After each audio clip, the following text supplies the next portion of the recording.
Go-fast SUVs are common property these days. There are V8s, hybrids, Bentley's even got a 12-cylinder, and Lamborghini's even getting in on the game soon. Then there's this, the Audi SQ7, and it's got some pretty tricky technology going on under there. From the outside, it looks more or less like any other Q7, except it has big wheels and some detailed changes to spice up the body. But the engine is very different to anything Audi has done before. In fact, it's very different to what any manufacturer has done previously. That's because it has an electric turbocharger, or technically an electric compressor.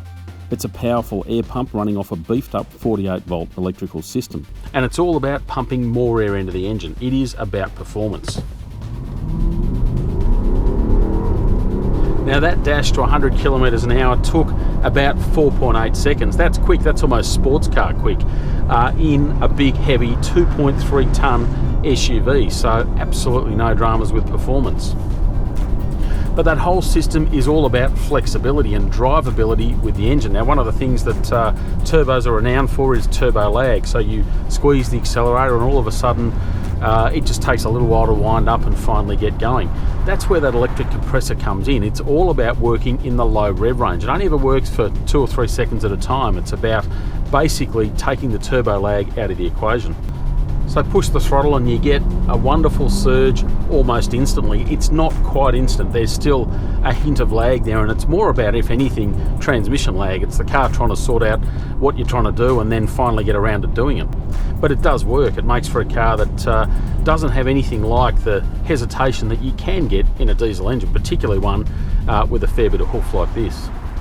The rest of the SQ7 package is fairly standard, very Audi Q7. You've got 7 seats, fairly spacious SUV body and all the luxury trimmings, so not a whole lot of surprises there, but the suspension system has been upgraded. What you've got is a new way of basically stopping leaning through corners. So they've created roll bars or stabiliser bars that are active, so they can effectively be decoupled when you don't need them. So when you're driving along a potentially bumpy road like this, it allows more suspension travel. When you hook into a corner, it stiffens things up and stops it from leaning too much in the bend. It does an incredible job. This car has awesome body control. It really does settle so nicely through the corners. And when you get to the bumps, it's got this really nice flow to it, a really nice compliance that just shows they've put a lot of thought into it. And it is a seriously comfortable SUV, as well as being hugely capable with loads of grip in the corners. The SQ7 has most of that pace that the other go-fast SUVs have got, but it's a little bit more affordable. You're looking at $160,000. Far from a bargain, but certainly value for money.